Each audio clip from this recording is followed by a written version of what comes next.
Hi hello friends, நீங்க பார்த்துட்டு இருக்குது நாம டெக் தமிழ் சேனல். இன்னைக்கான வீடியோவில் ஒரு சூப்பரான இன்ஃபர்மேஷன் வந்து பார்க்க போறோம். அதாவது என்னன்னு கேட்டீங்க அப்படின்னா, இந்தியாவில் மட்டும் கிடையாது, தமிழ்நாட்டிலையும் பார்த்தீங்க அப்படின்னா நீங்க ஒரு தொழில் தொடங்குவதற்கு நிறையவே கவர்மெண்ட் உங்களுக்கு உதவி வந்து பண்றாங்க. எந்த மாதிரி உதவின்னு கேட்டீங்க அப்படின்னா, நீங்க தொழில் தொடங்குவதற்கான முதலீடுவே வந்து அவங்க வழங்குறாங்க. அதற்கு கூட இன்னுமே வந்து மானியத்துடனே வந்து பார்த்தீங்கன்னா கடன் உதவி பண்றாங்க. அதாவது உங்களுக்கு வந்து ஒரு குறிப்பிட்ட அமௌண்ட்டை கொடுத்து அதில் ஒரு குறிப்பிட்ட ஒரு அமௌண்ட்டை நீங்க கழிச்சிட்டு தான் வந்து நீங்க கட்டுற மாதிரி இருக்கும் ஒரு மானியத்தோட. இப்போ எக்ஸாம்பிளுக்கு நீங்க ஒரு 4 லட்ச ரூபாய் வாங்குறீங்க அப்படின்னா கண்டிப்பா மானியத்தில் 1 லட்ச ரூபாய் நீங்க வந்து கட்ட தேவையில்ல, 3 லட்ச ரூபாய் வரைக்கும் கட்டினா போதும் அப்படிங்கிற ஒரு திட்டத்துல நிறையவே வந்து கொடுத்துட்டு வராங்க. தமிழக அரசுலுமே பாத்தீங்கன்னா இது நிறைய வந்து இருக்குது. குறிப்பா இது சிறு குறு தொழில் செய்யறவங்களுக்கு ரொம்ப ரொம்ப ஹெல்ப்ஃபுல்லான ஒரு திட்டத்தை வந்து நிறைய வந்து கொடுத்துட்டு வராங்க. நாம இந்த வீடியோல எதை பத்தி பார்க்க போறோம்னா, கலைஞரின் கைவினை திட்டத்தின் கீழ் மானியத்துடன் கடன் உதவிங்கிற ஸ்கீமை பத்தி தான் இந்த வீடியோல பார்க்க போறோம். சோ இந்த ஸ்கீம்ல வந்து எவ்வளவு அமௌண்ட் தராங்க, இது எப்படி அப்ளை பண்ணணும், எவ்வளவு மானியம் வருது, இதற்கு தேவையான டாக்குமெண்ட்ஸ் என்ன அப்படிங்கறத இந்த வீடியோ டீடைலா பார்க்கலாம். வீடியோ ஸ்கிப் பண்ணாம வந்து பாருங்க. உங்க ஃப்ரெண்ட்ஸுக்கு மறக்காம வந்து ஷேர் பண்ணுங்க. இதுக்கான எலிஜிபிலிட்டி என்னென்ன அப்படிங்கறதையும் வந்து சொல்லியிருக்கேன். ஸோ நிறைய பேருக்கு இந்த மாதிரி ஸ்கீம்லாம் இருக்குன்றதே ஒரு விஷயம் வந்து தெரியாம இருக்கு. மறக்காம உங்க ஃப்ரெண்ட்ஸுக்கு வந்து ஷேர் பண்ணிக்கங்க. இந்த மாதிரி இன்ஃபர்மேஷன் நீங்க உடனுக்குடனே தெரிஞ்சுக்கணும் அப்படின்னா நம்ம சேனல் மறக்காம கீழே இருக்கக்கூடிய ரெட் கலர் பட்டனை பிரஸ் பண்ணி சப்ஸ்கிரைப் பண்ணிக்க, கூடிய ஒரு பெல் ஐகானை கிளிக் பண்ணிட்டீங்கன்னா நாங்க போடக்கூடிய வீடியோஸ்ல உங்களுக்கு உடனுக்குடனே நோட்டிபிகேஷனா வந்துடும். ஃப்ரெண்ட்ஸ், இந்த சிறு குறு தொழில் அதாவது MSME சொல்லக்கூடிய திட்டத்தின் கீழே யாரெல்லாம் தொழில் செய்றீங்க அவங்களுக்கு நிறைய ஸ்கீம் வந்து இருக்கு. அதை ரெகுலரா நம்ம சேனல்ல வந்து போஸ்ட் பண்ணிட்டு இருக்கோம். இந்த பிளேலிஸ்டும் பாத்தீங்கன்னா இருக்குது. இப்போ நாம வந்து இந்த கலைஞர் கைவினை திட்டத்தின் கீழ் எப்படி வந்து நம்ம அப்ளை வந்து பண்றதுன்னு பார்க்கலாம். அதற்கான வெப்சைட்டோட லிங்க் கீழே டிஸ்கிரிப்ஷன் வந்து கொடுத்துருக்கேன். இதை விசிட் பண்ணீங்க அப்படின்னா என்னென்ன ஸ்கீம்ல அவைலபிளா இருக்கணும் இந்த வெப்சைட்ல கொடுத்துருக்காங்க. இப்போ இந்த ஸ்பெசிஃபிக்கான இந்த ஒரு ஸ்கீமை பத்தி பார்த்துட்டு அதை எப்படி அப்ளை பண்றது, அதுக்கு தேவையான டாக்குமெண்ட்ஸ் என்னங்கிறத பார்க்கலாம். ஃப்ரெண்ட்ஸ், இந்த வெப்சைட்டோட லிங்க் கீழே டிஸ்கிரிப்ஷன்ல வந்து கொடுத்துருக்கேன். மறக்காம கிளிக் பண்ணி இந்த பேஜுக்கு வந்துருங்க. இந்த பேஜ்ல வந்து பாத்தீங்கன்னா உங்களுக்கு நிறைய இன்ஃபர்மேஷன் வந்து கொடுத்துருக்காங்க. அதாவது சிறு குறு தொழில் மற்றும் நடுத்தர தொழில் நிறுவனங்கள் துறை அப்படின்னு வந்து கொடுத்துருக்காங்க. இது அதாவது micro small and medium enterprises department. இது எல்லா டிஸ்ட்ரிக்ட்ல இருக்கக்கூடிய டிக் ஆஃபீஸில் பார்த்தீங்கன்னா இந்த தொழிலுக்கான எல்லா டீட்டெயிலுமே உங்களுக்கு கொடுத்துருவாங்க. இப்போ நம்ம ஸ்பெசிஃபிக்காக பார்க்கக்கூடியது KKT, அதாவது கலைஞர் கைவினை திட்டம் அப்படின்னு சொல்லக்கூடிய இந்த ஸ்கீம்ல இருந்து என்னென்ன அமௌண்ட் எவ்வளோ உங்களுக்கு சப்சிடியோட மானியத்தோட வந்து கொடுக்குறாங்க அப்படிங்கிறத டீட்டெயிலாக வந்து பார்க்கலாம். இதற்கு கூடவே நிறைய ஸ்கீம்லாம் வந்து இருக்கு. இந்த பேஜில் ஜஸ்ட் நீங்கள் ஸ்கீமை கிளிக் பண்ணீங்கன்னாவே போதும். இதில் என்னென்ன ஸ்கீம்லாம் அவைலபிளாக இருக்கு அப்படிங்கிறத நீங்கள் வந்து ஷோ பண்ணிப்பாங்க. அதில் பார்த்து தெரிஞ்சுக்க முடியும். ஒருவேளை உங்களுக்கு எதாவது டவுட்ஸ் இருந்துச்சுன்னா இந்த கான்டாக்ட்ல கிளிக் பண்ணீங்கன்னா உங்களுக்கு டீட்டெயில்ஸ் இருக்கும். ஸோ இந்த உங்கள் டிஸ்ட்ரிக்ட் எந்த டிஸ்ட்ரிக்ட்னு பார்த்து கரெக்டாக அவங்களுக்கு கால் பண்ணிங்க அப்படின்னா உங்கள் டீட்டெயில் எல்லாமே வந்து கொடுத்துருவாங்க. உங்களுக்கு ஏதாவது சந்தேகம் இருந்தால் அந்த டீட்டெயில் அதை வந்து கேட்டுக்க முடியும். இப்போ கலைஞர் கைவினை திட்டம்னு இருக்கும். இதை வந்து கிளிக் பண்ணிக்கங்க. இது நியூவாக வந்து ஆட் பண்ணியிருக்காங்க. இதில் வந்து உங்களுக்கு எவ்வளோ அப்ளிகேஷன் ரிசீவ் ஆயிருக்கு, எவ்வளோ வந்து நம்ம வந்து சப்சிடி வழங்கியிருக்காங்க, எவ்வளோ அப்ளிகேஷன் இருக்குது அப்படிங்கிற டீட்டெயில் வந்து கொடுத்துருப்பாங்க. அதற்கு பிறகு மேலே பார்த்தீங்கன்னா டேஷ்போர்ட், அபவுட் கைட்லைன்ஸ், இந்த மாதிரி நிறைய ஆப்ஷன்ஸ் வந்து இருக்கும். இதில் முதல் விஷயமா நீங்கள் அப்ளை பண்ணுறதுக்கு இந்த இடத்துல லாகின் அண்ட் ரிஜிஸ்ட்ரேஷன் இருக்கும். அதை வந்து கிளிக் பண்ணிக்கோங்க. இதில் முதல் விஷயமா உங்களுக்கு அக்கௌண்ட் இல்லை அப்படின்னா கீழே ரிஜிஸ்டர்னு ஒரு ஆப்ஷன் இருக்கும். இதை வந்து கிளிக் பண்ணிக்கோங்க. இதில் உங்கள் டீட்டெயிலை ஃபில் பண்ணிக்கோங்க. முதல் விஷயமா உங்கள் பேர், உங்கள் date of birth, Aadhaar number, mobile number. அதற்கு பிறகு இதில் ஒரு பாஸ்வேர்ட் கிரியேட் பண்ணிங்க. கீழே கேப்சா இருக்கும். இதையும் போட்டுட்டு ரிஜிஸ்டர் அப்படிங்கிறத கிளிக் பண்ணிக்கோங்க. இந்த மாதிரி சக்ஸஸ்ஃபுல்லாக உங்களுக்கு வந்து பேஜ் வந்து கிரியேட் ஆகிடும். இதை நீங்கள் லாகின் வந்து பண்ணி வச்சுக்கோங்க. இந்த மாதிரி நீங்கள் லாகின் பண்ணீங்கன்னா உங்களுக்கு இந்த மாதிரி பேஜ் வந்துடும். ஸோ இதில் வந்து கலைஞர் கைவினை திட்டம் தான் வந்து கிளிக் பண்ணிக்கிறேன். இப்போ நம்ம அப்ளை வந்து பண்ண போகிறோம். அதற்கு என்ன செய்யணும் அப்படின்னா, முதல் விஷயமா இதற்கு நீங்கள் எலிஜிபிலிட்டியா இல்லையா நம்ம செக் வந்து பண்ணணும். அதுக்கு இந்த இடத்துல கைட்லைன்ஸ் இருக்கும். இதில் செக் யுவர் எலிஜிபிலிட்டின்னு இருக்கும். அதை கிளிக் பண்ணிக்கோங்க. இந்த பேஜில் என்ன கேட்டிருக்காங்க பார்த்தீங்க அப்படின்னா, நீங்கள் 35 வயதுக்கு மேல் உள்ளவரான்னு கேட்டிருக்காங்க. கண்டிப்பாக இதுக்கு நீங்கள் எஸ் கொடுத்தா மட்டும்தான் இது வந்து உங்களுக்கு அப்ளை ஆகும். 35 வயதுக்கு மேலே இருக்கவங்க தாராளமாக இந்த ஸ்கீமுக்கு அப்ளை வந்து பண்ணலாம். நோ கொடுத்தீங்க அப்படின்னா கண்டிப்பாக இதுக்கு தகுதி இல்லைன்னு வந்துடும். ஸோ இப்போதைக்கு நீங்கள் எஸ் வந்து கொடுத்துக்கங்க. இதில் வந்து பார்த்தீங்க அப்படின்னா பட்டியலிடப்பட்ட, அதாவது இந்த இடத்துல கிளிக் ஹியர் இருக்கும்.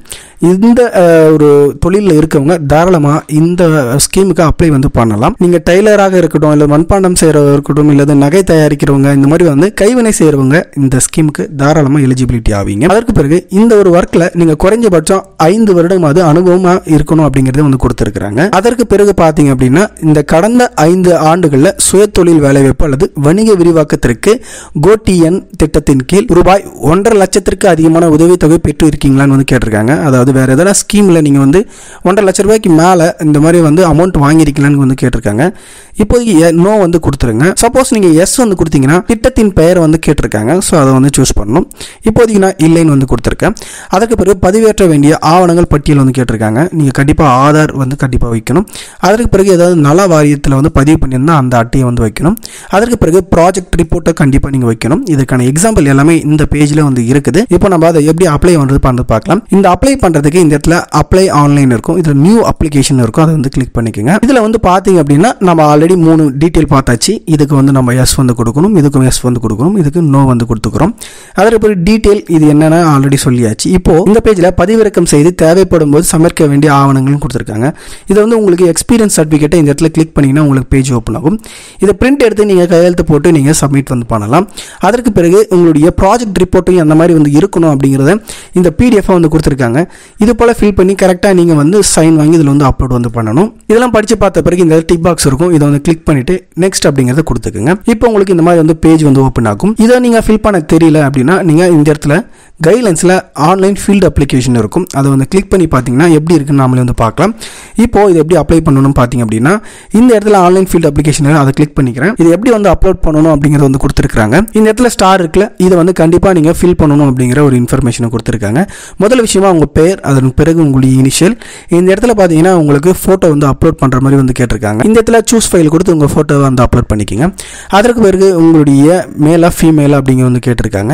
அதற்கு பிறகு நீங்கள் வந்து பார்த்தீங்க அப்படின்னா ஒரு வீடியோவா இல்லையா அப்படின்னு வந்து கேட்டிருக்காங்க. இதில் வந்து வீடியோவா இருந்தால் ஆமாம் வந்து கொடுத்துங்க, இல்லைன்னா நோ வந்து கொடுத்துருங்க. அதன் பிறகு பார்த்தீங்கன்னா நீங்கள் டிஎன் அதாவது தமிழ்நாடு சமூக நலம் மற்றும் பெண்கள் அதிகாரம் அளித்துள்ள துறையில் பதிவு செய்திருக்கலான்னு கேட்டிருக்காங்க. எஸ் இருந்தால் எஸ் கொடுத்துட்டு அதோடைய பதிவு நம்பர் போடுங்க, இல்லைன்னா நோ வந்து கொடுத்துருங்க. அதாவது சோஷியல் வெல்ஃபேர் டிபார்ட்மெண்ட் அல்லது உமன் எம்பவர்மெண்ட் டிபார்ட்மெண்ட்டில் நீங்கள் வந்து பதிவு செஞ்சிருந்தால் அதை வந்து ரிஜிஸ்ட்ரேஷன் நம்பரை வந்து போடுங்க. அதற்கு பிறகு விண்ணப்பதாரரின் கம்யூனிட்டி வந்து கேட்டிருக்காங்க. இல்லை நீங்கள் எஸ்சியா எம்பிசியா அல்லது ஜென்ரல் அப்படிங்கிறத சூஸ் வந்து பண்ணிக்கோங்க. அதற்கு பிறகு உங்களுடைய ரிலீஜன் இந்துவா முஸ்லீமான்னு வந்து கேட்டிருக்காங்க. அதற்கு பிறகு நீங்கள் வந்து பார்த்தீங்கன்னா மேரிட்டல் ஸ்டேட்டஸ் நீங்கள் திருமணமானவரா இல்லைன்னு வந்து கேட்டிருக்காங்க. அதன் பிறகு டிசபிலிட்டி பர்சனான்னு வந்து கேட்டிருக்காங்க. அதன் பிறகு எக்ஸ் சர்வீஸ் மேனான்னு வந்து கேட்டிருக்காங்க. இதில் வந்து உங்களுடைய டேட் ஆஃப் பர்த்தும் வந்து நெக்ஸ்ட் கேட்டிருக்காங்க. குறைஞ்சது மினிமம் உங்களுக்கு 35 வயதாவது பூர்த்தி அடைந்திருக்கணும் அப்படிங்கிறத சொல்லியிருக்காங்க. அதற்கு பிறகு உங்கள் பெற்றோர் அல்லது கணவர் ஒரு முறை போட்டுக்கோங்க. அதற்கு பிறகு இதில் வந்து நீங்கள் சூஸ் பண்ணக்கூடிய பேரை வந்து இந்த இடத்துல வந்து சூஸ் பண்ணிக்கோங்க. அதன் பிறகு உங்களுடைய எஜுகேஷன் குவாலிஃபிகேஷனையும் இதில் வந்து சூஸ் பண்ணிக்கோங்க. அதாவது நீங்கள் என்ன படிச்சிருக்கீங்க அப்படிங்கிறத. அதற்கு பிறகு உங்களுக்கு 11th உங்களுக்கு ஆதார் நம்பர் கேட்டிருக்காங்க. கம்பல்சரி இந்த ஆதார் நம்பர் போடணும். பேன் கார்டு வந்து பார்த்தீங்கன்னா இதில் கொடுக்க வேண்டிய அவசியம் இல்லை, உங்களுக்கு மேனிட்டரி இல்லைன்னு வந்து கொடுத்துருக்காங்க. அதனால் இதை ஃபில் பண்ண வந்து தேவையில்லை. அதற்கு பிறகு தொழிலாளர் நலத்துறையின் ஏதேனும் நல வாரியத்தில் நீங்கள் உறுப்பினராக வந்து கேட்டிருக்காங்க. எஸ் வந்து கொடுத்தீங்க அப்படின்னா நீங்கள் எந்த டிபார்ட்மெண்ட் மூலமா நீங்கள் வந்து வரீங்க அப்படிங்கிறத சூஸ் பண்ணிவிட்டு அந்த ரெஜிஸ்ட்ரேஷன் கார்டோடைய நம்பரை இந்த இடத்துல நீங்கள் ஃபில் பண்ணணும். அந்த கார்டையை இந்த இடத்துல பதிவு பண்ணணும். அதற்கு பிறகு நீங்கள் டிஎன்ஹெச்டிசியின் டிஎன் கைவினையாளர்களின் இணையதளத்தில் பதிவு செய்துள்ளீர்கள் வந்து கேட்டிருக்காங்க.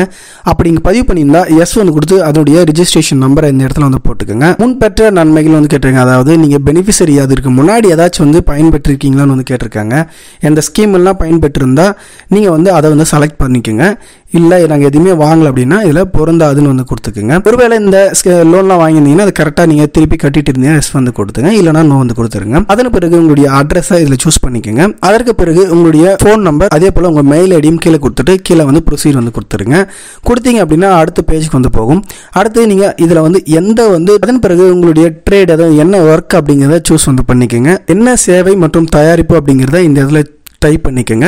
அதற்கு பிறகு தேர்வு செய்யப்பட்ட வார்த்தையின் முன் அனுபவம் ஆல்ரெடி சொன்ன 5 ஆண்டுகளாவது குறைந்தது இருக்கணும். அதற்கு மேலே ஆண்டுகளை நீங்கள் வந்து போட்டுக்கோங்க. அதற்கு பிறகு உங்களுக்கு வந்து இந்த தொழிலில் எவ்வளோ வருஷம் உங்களுக்கு எக்ஸ்பீரியன்ஸ் இருக்குது, எக்ஸ்பீரியன்ஸ் டிஸ்கிரிப்ஷன் வந்து கொடுத்துருக்காங்க, இதில் டைப் பண்ணிக்கோங்க. அதன் பிறகு என்ன கேட்டிருக்காங்கன்னா நீங்கள் வந்து நியூவாக என்டர்பிரினரா இல்லை வந்து ஆல்ரெடி எக்ஸிஸ்டிங் என்டர்பிரினர் வந்து கேட்டிருக்காங்க. அதாவது புதிதாக வந்து தொழில் தொடங்க போறீங்களா இல்லை வந்து ஆல்ரெடி தொழில் தொடங்கினதை மேம்படுத்த போறீங்களான்னு வந்து கேட்டிருக்காங்க. அதையும் செலக்ட் பண்ணிக்கோங்க. ஏற்கனவே தொழில் முனைவோராக இருத்தல் உங்கள் உதயம் எண்ணை உள்ளிடும் கேட்டிருக்காங்க. இந்த உதயம்னா என்ன அப்படிங்க எம்எஸ்எம்இன்னு சொல்லக்கூடிய சர்டிஃபிகேட் பேர், இன்னொன்று உதயம் சொல்லலாம்.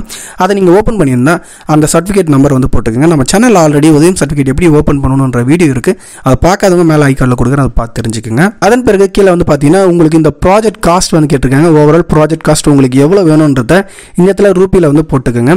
அதன் பிறகு தொழில் தொடங்கும் இடம் எங்கே இருக்குன்ற அட்ரஸையும் இந்த இடத்துல சூஸ் பண்ணிக்கோங்க. அதன் பிறகு கிரெடிட் சப்போர்ட் அதாவது கடன் தேவை எவ்வளோ உங்களுக்கு தேவைப்படுது அப்படின்னு பார்த்தீங்க அப்படின்னா அதிகபட்சமாக உங்களுக்கு 3 லட்ச ரூபாய் வரைக்குமே இதில் வந்து கடன் உதவி பண்ணுறாங்க.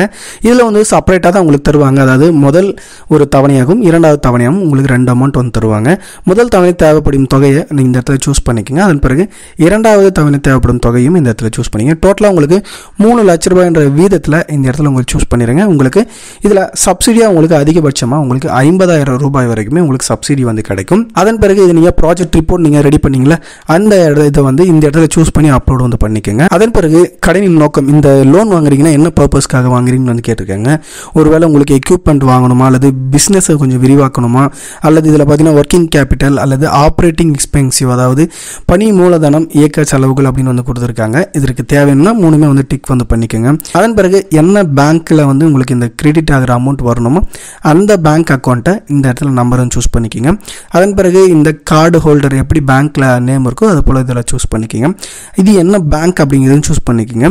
இந்த பேங்க் எந்த மாவட்டத்தில் இருக்குது அப்படிங்கிறதையும் செலக்ட் பண்ணிக்கோங்க. அதன் பிறகு இது என்ன பிரான்ச்சில் வருது அப்படிங்கிறதையும், அதே போல் இதனுடைய ஐஎஃப்எஸ்சி கோடையும் வந்து இதில் செலக்ட் பண்ணிக்கோங்க. மார்க்கெட்டிங் சப்போர்ட்னு இருக்கும்.